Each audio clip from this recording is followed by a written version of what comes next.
استاد جان از چی سبب انسان از دنیا دلمانده و دلش سیاه می شود؟ یعنی سوال این نفر دیگر این است که برای چی گاه می شود که آدم دلش از دنیا می مانه یا دلش سیاه می شود؟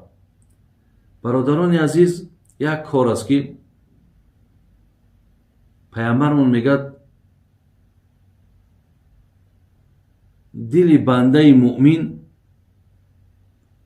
در ید قدرت الهی است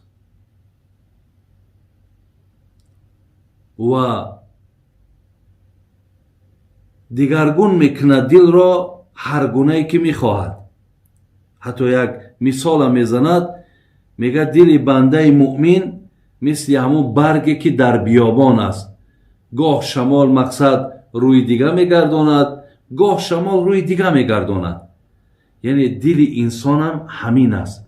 این گاه وقت بسیار دل مانه همین دنیا میگیره، بسیار از همین حیات ما ناراحتیم، چیزی که بسیار بد میبینیم. گاه وقت میشود که اینقدر برای باقی ماندن در دنیا یا سعی میکنیم یا اینکه اینقدر دنیا را دوست میداریم. یعنی گاه دل همینه، گاه مقصد بد میبیند یا گاه نیک میشود، مثل همون برگی در بیابان است.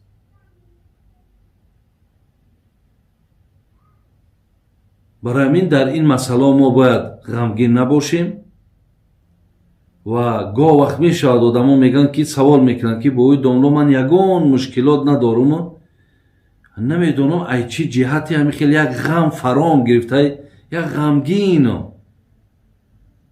ولی این قدرت های الهی است برادر عزیز که دلهای ما و شما را همو اللهم یا مقلب القلوب ثبت قلوبنا علی دینک، پیامبر این دعا میکرد ای دیگرگون کننده دلها، مراجعت با الله میکنه، یا مقلب القلوب، ای دیگرگون کننده دلها،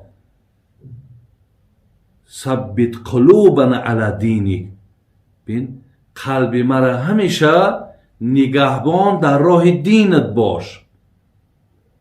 دعا کردن حضرت، یعنی دیگرگون کننده دل الله، گاه ای طور نگاهش میکند، گاه او طور نگاه میکند.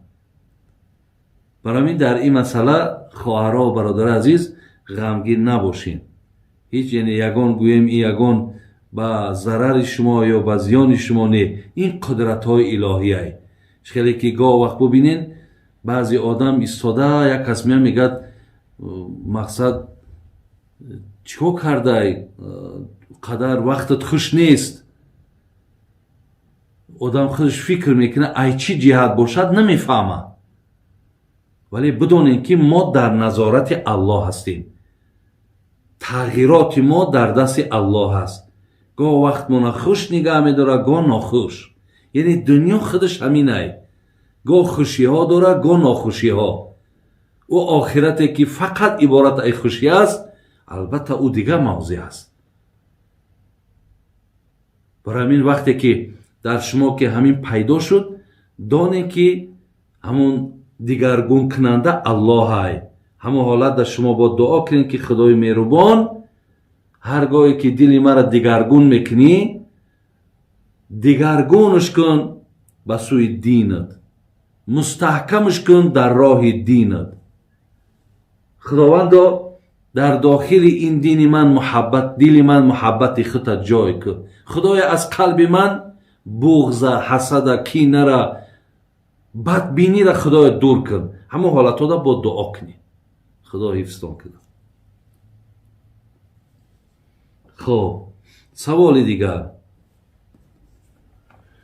بابا جان همین شعر را معنا میکردید، مرده 100 ساله در تابوتی میجگان بوی گرفت، مرده شوی حسن کو تا زنده در گورش کنند.